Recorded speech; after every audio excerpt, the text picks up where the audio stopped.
की अध्यक्षता में संपन्न हुई है। बैठक में कई महत्वपूर्ण निर्णय लिए गए हैं, जिनमें खरीफ विपणन वर्ष 2023-24 में छत्तीसगढ़ राज्य सहकारी विपणन संघ को समर्थन मूल्य पर धान खरीदी हेतु स्वीकृत शासकीय प्रत्याभूति राशि 14,700 करोड़ की वैधता अवधि को 1 वर्ष बढ़ाते हुए 31 अक्टूबर 2025 तक करने का निर्णय लिया गया है। इसी तरह से त्रिस्तरीय पंचायत और नगरीय निकाय चुनाव में अन्य पिछड़ा वर्ग कल्याण आयोग के प्रथम प्रतिवेदन एवं अनुशंसा अनुसार आरक्षण प्रदान किए जाने का निर्णय लिया गया। माननीय सर्वोच्च न्यायालय के निर्देशानुसार आयोग का गठन किया गया और जिसके माध्यम से प्रतिवेदन के आधार पर त्रिस्तरीय पंचायत और नगरीय निकाय के चुनाव में पिछड़ा वर्ग को आरक्षण की व्यवस्था की जाएगी। मंत्रिपरिषद की बैठक में शिक्षक पंचायत संवर्ग के 97 शिक्षकों का स्कूल शिक्षा विभाग में संविलियन किए जाने का अनुमोदन किया गया और शेष शिक्षक पंचायत के प्रकरणों पर पंचायत विभाग से पात्रता अनुसार अनुशंसा प्राप्त होने पर संविलियन करने के बारे में स्कूल शिक्षा विभाग को अधिकृत किया गया।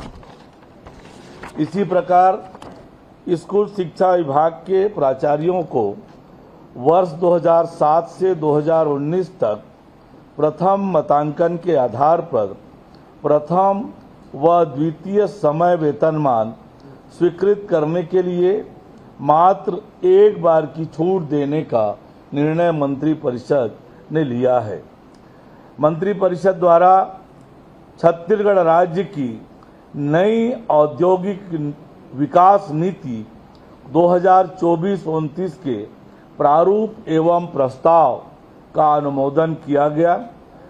यह नई औद्योगिक विकास नीति 1 नवंबर 2024 से प्रारंभ होकर 31 अक्टूबर 2029 तक प्रभावशील रहेगी। इस नीति में अमृत का छत्तीसगढ़ विजन 2047 की कल्पना को साकार करने के प्रावधान किए गए हैं। इस नीति से प्रदेश में औद्योगिक विकास के नए आयाम स्थापित होंगे। नई औद्योगिक नीति में भारत सरकार द्वारा 2020 में MSMED एक्ट 2006 में सूक्ष्म, लघु, मध्यम एवं बृहद उद्योगों की परिभाषा में किए गए संशोधनों को अपनाया गया है और राज्य में संतुलित विकास के लिए औद्योगिक विकास प्रोत्साहन प्रदान करने विशेष प्रावधान किया गया है। नवीन औद्योगिक नीति 2024-29 के उद्देश्यों की पूर्ति के लिए राज्य में नई उद्यमों की स्थापना, विस्तारीकरण, विविधीकरण, प्रतिस्थापन एवं अन्य कार्यों के लिए औद्योगिक निवेश प्रोत्साहन प्रदान किया जाएगा। राज्य के सभी क्षेत्रों में सर्वांगीण औद्योगिक विकास के लक्ष्य की पूर्ति के लिए सभी जिलों के विकास खंडों को 3 श्रेणियों में विभाजित करके दिए जाने वाले औद्योगिक निवेश प्रोत्साहन की मात्रा का निर्धारण किया जाएगा।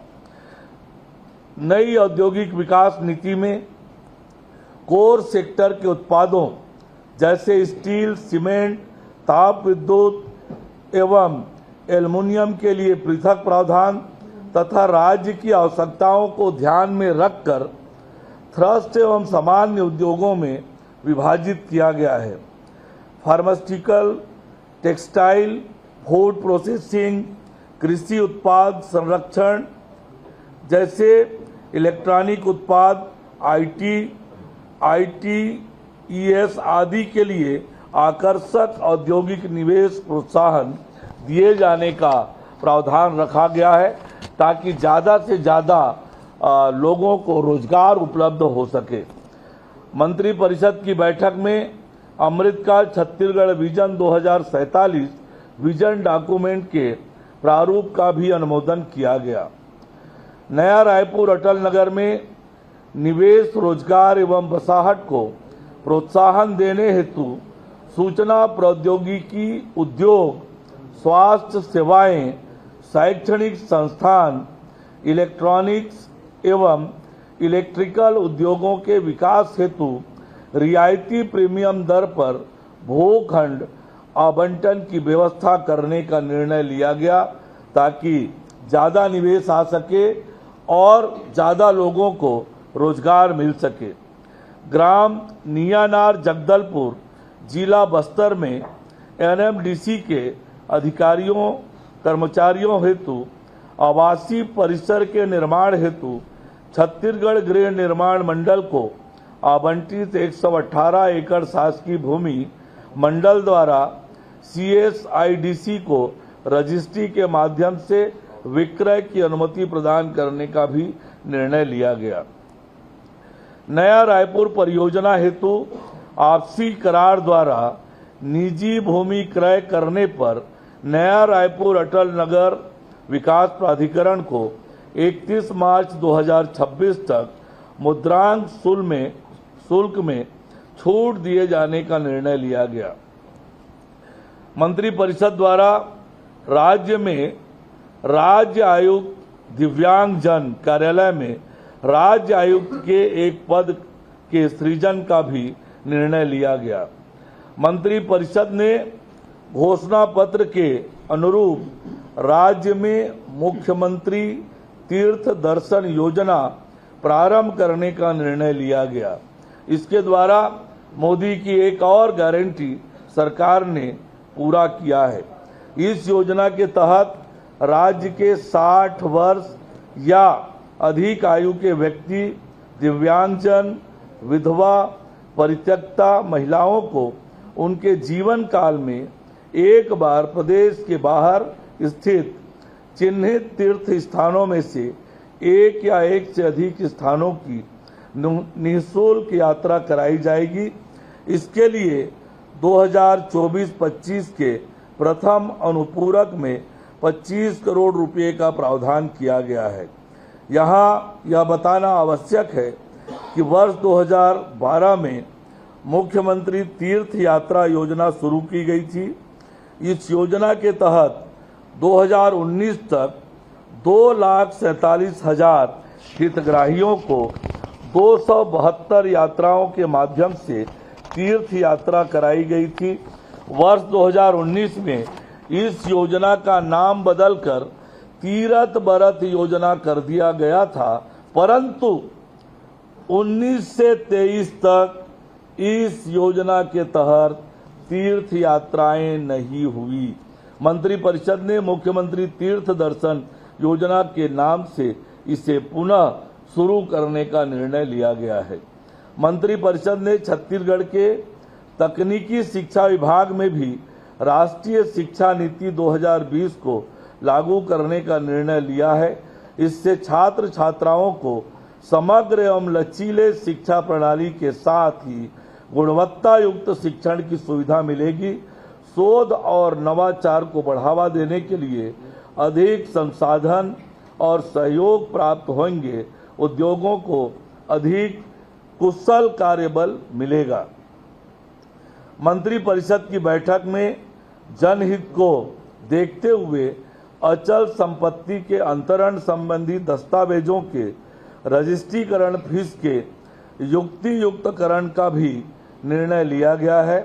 बैठक में रजिस्ट्रीकरण अधिनियम 1960 से संबंधित रजिस्ट्रीकरण शुल्क सारणी में पुनरीक्षण संबंधित प्रस्ताव का अनुमोदन किया गया है।